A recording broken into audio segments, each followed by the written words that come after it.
자, 그거네. 제3세계와 과거 사회주의 국가들의 주는 교훈은, 개발도상국들과 과거 사회주의 국가들은 자본주의로 전환하기 위해서 자체적인 노력을 기울이기 때문에 미국의 설리는 너무나 중요하다. 불법적인 재산권의 승인과 통합은 미국이 전 세계적으로 가장 중요한 시장 경제의 중심지와 자본의 생성지가 되는데 결정적인 요소로 작용했다. 고전 우드가 강조했던 것처럼 이 시기에 사회적인 문화적으로 어떤 중대한 현상이 일어나면서 평범한 사람들에게 연금과 활력을 불어넣었는데, 이는 미국 역사상 유례가 없는 일대의 사건이었다. 이 어떤 중대한 현상은 재산권에 대한 혁명이었다. 비록 의식적인 것은 아니었지만 미국인들은 점차 빈민들이 제정한 불법적인 재산 기준과 규약을 합법해 하나의 토지로 통합했다.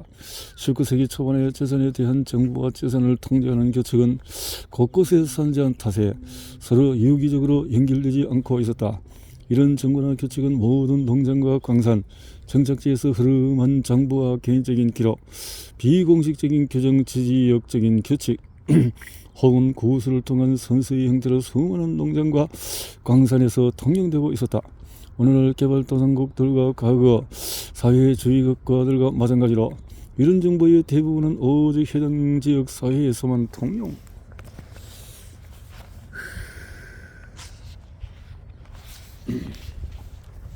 될 뿐이고 체계화된 네트워크에서는 전혀 쓸모가 없었다.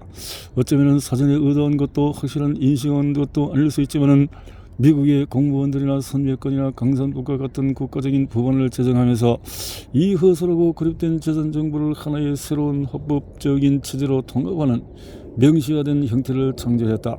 그것은 쉬운 일도 아니었고 빠르게 처리할 수 있는 일도 아니었다. 더욱이 불가피한 폭력 사태를 피할 수도 없었다. 그러나 미국의 사례는 오늘날 제3세계와 과거 사회주의 국가들이 겪고 있는 상황과 너무나 흡사하다. 법체제는 앞서가는 대중의 요구를 따라갈 수 없었고 정부는 통제력을 상실하고 말았다. 결국 오늘날 비서구 국가들의 국민들은 에드워드 화이트가 언급했던 상황과 유사한 모순된 세계에서 살아가고 있다. 강부가 얻어먹을 떠나서 직장에 가면은 그는 최신 산업기술 분야에서 일할 수 있다. 또 농부는 판잣집을 벗어나면 이따금 건대화된 농기계를 사용할 수 있다. 제3세계 국민들은 흐름한 판잣집들이 빽빽이 들어찬 빈민촌에서 텔레비전과 전자제품을 사용하며 살아가고 있다. 현재 그들도 정거지 조합을 조직하고 있다. 그리고 정부도 그들에게 선택권을 부여하기 시작했다. 그러나 여전히 그들은 재산으로 자본을 창출할 수가 없다.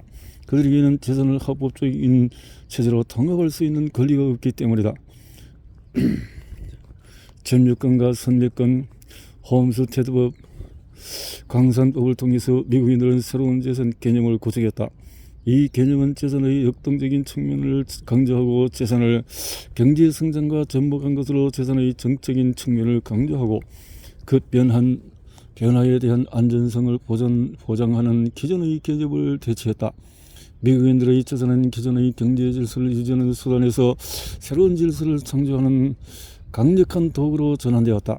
결과로 폭발적인 경제 성장의 원천이 되는 확장된 시장과 자본이 탄생했다. 이것이 바로 오늘날까지 미국 경제 성장을 이끌고 있는 중대한 변화였다. 결국 미국의 역사에서 얻을 수 있는 교훈은 기술적인 측면에 대한 세부 사항이 아니라 정치적인 태도의 변화와 광범위한 법제적의 흐름이라고 할 수가 있다. 불법적인 영역을 통합하기 위한 법을 통과시키면서 미국의 정치인들은 오직 사회적인 요구에 부응할 수 있을 때만 합법적인 체제가 살아남을 수 있다는 혁신적인 견해를 밝혔다.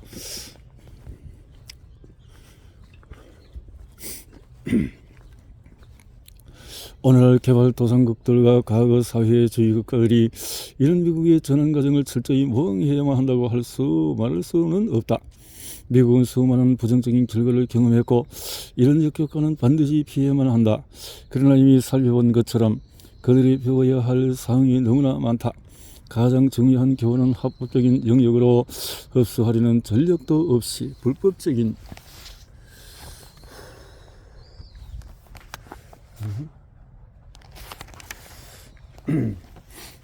규약이 존재하지 않는 것처럼 가정하거나 불법적인 규약을 억제하려는 것은 어리석은 행동이라는 사실이다. 특히 앞장의 일장에서 살펴본 것처럼 불법적인 영역이 인구의 대다수를 차지하고 그들이 수십억 달러에 이르는 죽은 자원을 보유하고 있는 개발도상국가들의 경우가 그러하다. 재산제도의 혁명을 창출하기 위해 노력하는 제3세계와 과거 사회주의적 국가들은 저마다 다른 상황에 처하면서 수많은 장애와 기회를 맞이할 것이다. 우리는 그 변화는 정보통신기술 도시화의 혁명에 대처해야 하지만 기본적인 상황은 모두 똑같아. 오늘날 수많은 개발도상 국가들과 과거 사회 국가들에서 이제 재산법은 대다수 국민들의 생활 방식과 조화를 이루지 못한다. 만약에 인구의 80%가 제외된다면 어떻게 법체제가 합법성을 유지할 수 있단 말인가.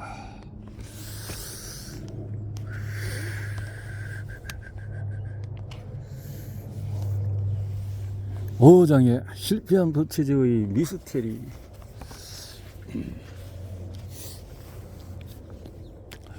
법의 생명은 논리가 아니라 경험이다.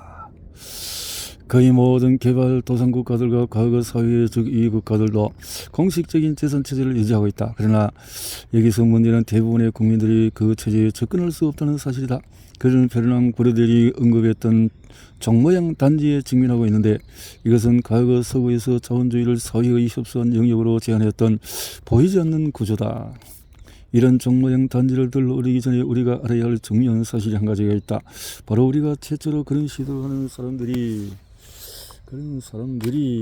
아니라는 것이다. 이 장에서 살펴보겠지만은 개발도상국가들의 정부는 재산체제를 가난한 사람들에게 개방하기 위해서 무려 180년 동안이나 노력해왔다. 그런데 어째서 그들은 실패했던 것일까? 이유는 그들이 다음 5가지 편견에 근거해서 운영했기 때문이다. 불법적인 형이나 지하 형익에 은신한 모든 사람들은 세금을 납부하지 않으려고 한다. 부동산은 합법적인 소유권이 없는데 소유주들은 합법적으로 측량하지 않고 공식적으로 등록하지 않기 때문이다.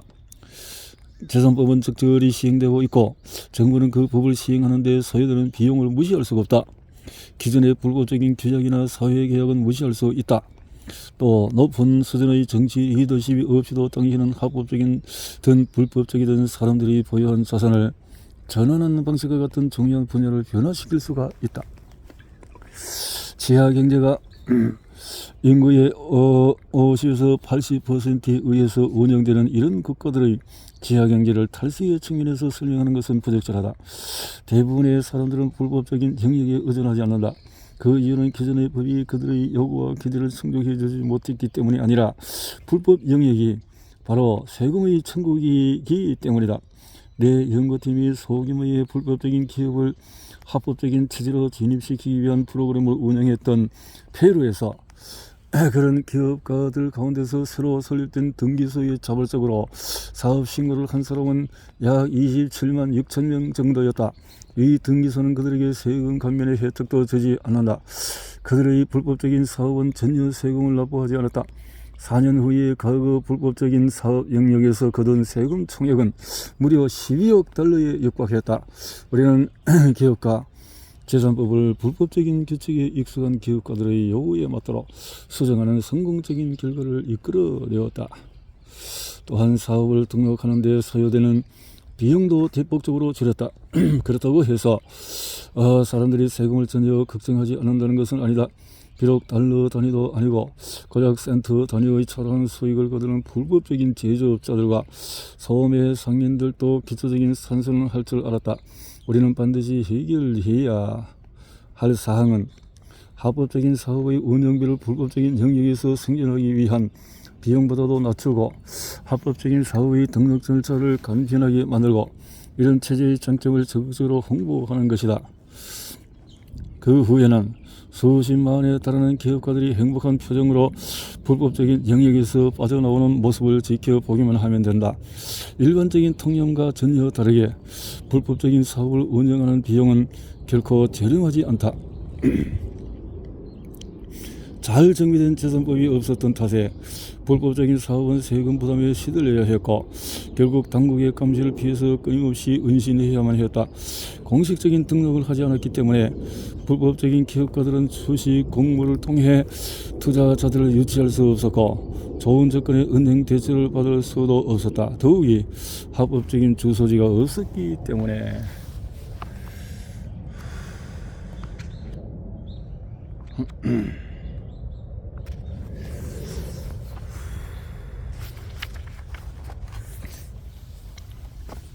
그들은 유한 책임을 선언하거나 보험을 통해 위험 부담을 줄일 수조차 없었다. 그들의 유일한 보험은 주변 사람들과 지역의 마피아들이었다.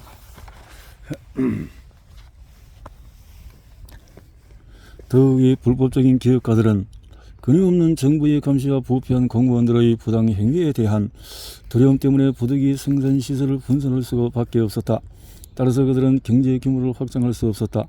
페루에서 불법적인 영역의 제조업체는 총수익의 15%를 뇌물로 지불하고 있는데 그 형태는 견본품과 특별 선물에서 현금에 이르기까지 아주 다양하다. 한쪽 눈으로 항상 경찰의 정황을 살펴야 하는 불법적인 기업가들은 소비자에게 공개적인 광고를 할 수도 없고 저렴한 비용에 대량으로 판매할 수도 없다. 우리는 불법적인 영역에서 비롯되는 비용과 번거로운 문제들로 고민하지 않는 대부분의 국가들은 국민들이 납부하는 세금에 대해 보상한다는 사실을 확인했다. 종모양 단지의 내부에 있는 외부에 있든 간에 당신은 세금을 납부해야 할 것이다. 당신이 그 단지의 외부에 있을 것인지 여부를 결정하는 요소는 바로 합법적인 상태를 유지하는 데 사용되는 상대 비용이다. 또 다른 중대한 편견은 최신 지리 정보 기술을 통해 측량되고 기록되지 않으면 부동산이 합법적으로 등록될 수 없다는 것이다. 이런 견해가 전적으로 사실이라고 할 수는 없다. 그러나 최첨단 컴퓨터 기술과 지리정보 시스템이 가난한 사람들에게 재산 체제를 개방하기 위해 정부의 노력에서 대단히 중요한 역할을 담당하지 않는다는 의미는 아니다. 제3세계의 전쟁에 걸쳐서 대부분의 지역에서 자본이 충분히 공급되지 않는 상황이나 무단 점거와 불법 주택의 문제가 일어나는 요인이 최신 정보 기술과 지도 제작술의 부재로 인한 것이라고 볼 수 없다는 의미다.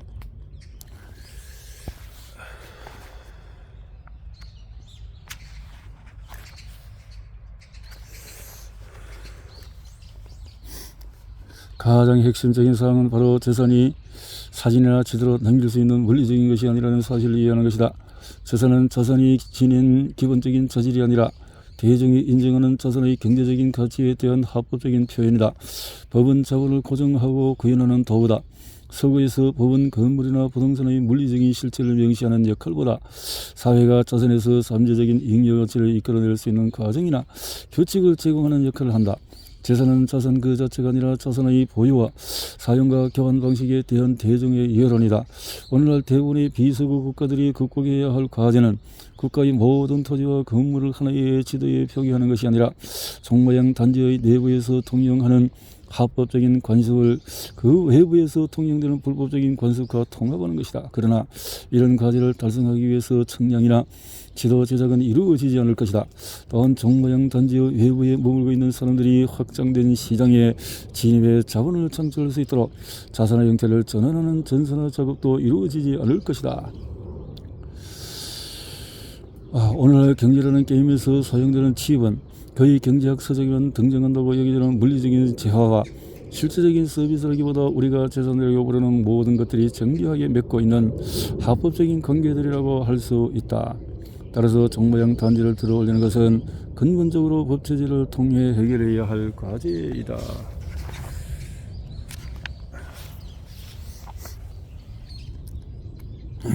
법률가들이 이런 통합 과정을 이끌어야 한단 말인가? 물론 그렇지 않다. 법체제의 대대적인 변화는 정치적인 사안이다. 그 이유는 여러 가지를 들 수가 있다. 첫째, 일반적으로 법은 재산권을 보호하는 데 관여한다. 그러나 개발도상국들과 과거 사회주의 국가들에서 법의 실제적인 임무는 기존의 권리를 완벽하게 만드는 것이 아니라 모든 국민에게 재산권에 접근할 수 있는 권리를 부여하는 것이다. 법적인 것이 이렇게 서구의 정부들은 이 종모양을 올리는 데 성공했다. 그런 거죠.